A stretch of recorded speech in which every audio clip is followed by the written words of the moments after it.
Hello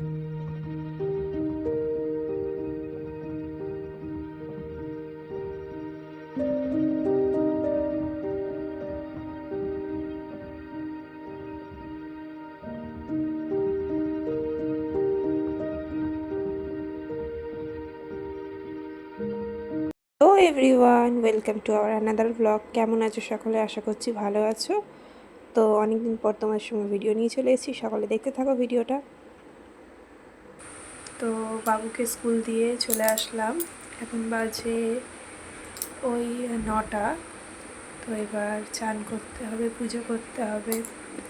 তো চলো চান করে আবার আসছি। হ্যাঁ, তো চান করে চলে এসেছি, এবার পুজো করতে হবে। পুজো করার পর রান্না বান্না সব কিছু করে আবার মেয়েকে আনতে যেতে হবে। তো চলো পুজোটা করে ফেলি। তো দেখো সব ফুলগুলো নিয়ে চলে এসেছি পুজো দেওয়ার জন্য। তো বাড়ির বাইরেই গাছ আছে, সেখান থেকে ফুলগুলো তুলে নিয়ে চলে এসেছি। এবার পুজো করে নেব। শাশুড়ি মার ঘরেও ঠাকুর আছে, আমার ঘরেও ঠাকুর আছে, তো দুই জায়গায় পুজো করতে হয় আমাকে। তো দেখো দুই জায়গায় পুজো করে নিচ্ছি। এদিকে আমার গোপু সোনা চান করে রেডি হয়ে গেছে, তো সবার পুজো করে নিচ্ছি।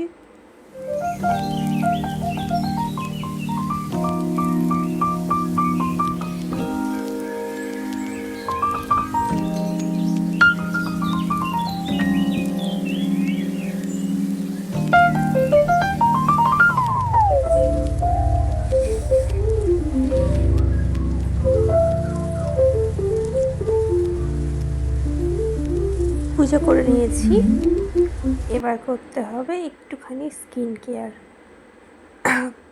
তো গুড ভাইবসের ফেস ওয়াশ দিয়ে ফেসটা ক্লিন করে নিয়েছি। এবার গুড ভাইবসের এই টোনারটা স্কিনে হালকা স্প্রে করে নেব। তো এই টোনারটা আমি প্রায় 6 মাস ধরে ইউজ করছি, গুড ভাইবসেরই সব কিছু ইউজ করছি, তো রেজাল্টটা ভালোই পাচ্ছি আমি। তো এই জন্য গুড ভাইবসের সানস্ক্রিন, নাইট ক্রিম সব কিছু ইউজ করছি গুড ভাইবসেরই। তো তারপর এদিকে দেখো বাড়ির সমস্ত কাজ কমপ্লিট, আর কোনো কাজই নেই রান্নাবান্না ছাড়া। তারপরে একটু ঢং, যেটা সব মেয়েরাই করে, তো একটু ঢং দেখিয়ে নিচ্ছি। দেখো আমার তো মনে হচ্ছে স্কিনটা আগের থেকে আমার গ্লো করছে। এবার তোমরাই বলতে পারবে স্কিনটা আগে থেকে গ্লো করছে বা কী করছে না। এটা কোনো মেকআপ নেই, কোনো ফিল্টার নেই, কিছু না। তো একটা ফটোও তুলে নিলাম। তো তারপর চলে এসেছি রান্নাঘরে। এদিকে রান্নাঘরে ওলের তরকারিটা আমি করে নিয়েছি, সেটা ভিডিও করতে পারিনি। বললাম না তাড়াহুড়ো করে করতে হয়, কজ মেয়েকে আবার আনতে যেতে হবে স্কুলে। তো দেখো এদিকে ওল আলুর তরকারি খুব সুন্দর করে লাল লাল ঝাল ঝাল করে করে নিয়েছি। এটা মেয়ে খাবে না, তাই জন্য একটু ঝাল ঝাল করে করেছি। যদি মেয়ে খেত তাহলে হালকা পাতলা করে করতাম। তো এদিকে ঝাল ঝাল করে খুব সুন্দর করে করে নিয়েছি। আর শাশুড়ি মাও ছোটো ছোটো বাটা মাছ কেটে দিয়ে গেছে, তো সেগুলো হালকা পাতলা করে ঝোল করব, তাতে কী হবে মেয়েটা খেতে পারবে। তো এদিকে মশলাপত্রও বেটে নিয়েছি, কিন্তু মশলার বাটিটা আমি আর খুলে উঠতে পারছি না। তার কারণ হলো আমার এক হাতে ফোন আর এক হাতে মশলার বাটি, তো অনেক কষ্ট মষ্ট করে খুলেছি। তো এদিকে মশলাটাও পেস্ট করে নিয়েছি। তারপরে একটু ডালটা ফোড়ন দিয়ে নেব। তো দেখো ডালের জন্য হালকা করে পেঁয়াজটা ভেজে নিচ্ছি।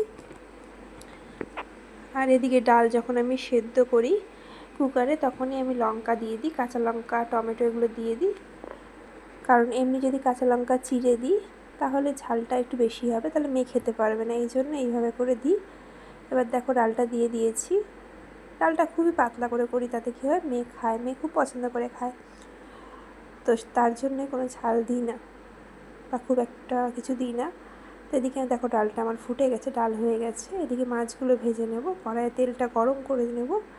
গরম করে মাছগুলো দিয়ে দিয়েছি, ছোটো ছোটো বাটা মাছ, খেতে খুব ভালো লাগে কিন্তু। তো দেখো মাছের ঝোলটাও প্রায় হয়ে এসছে, মেয়ে ডাল দিয়ে মাছ দিয়ে ভাত খাবে। তো বাটা মাছ তো আমার খেতে খুবই ভালো লাগে। তোমাদের মধ্যে কার কার বাটা মাছ খেতে ভালো লাগে অবশ্যই কমেন্টস করে জানিও। হ্যালো, ভিডিওটা এখানেই শেষ করলাম, আবার দেখা হবে নেক্সট ভিডিওতে। ততক্ষণ সকলে ভালো থেকো, সুস্থ থেকো, টাটা।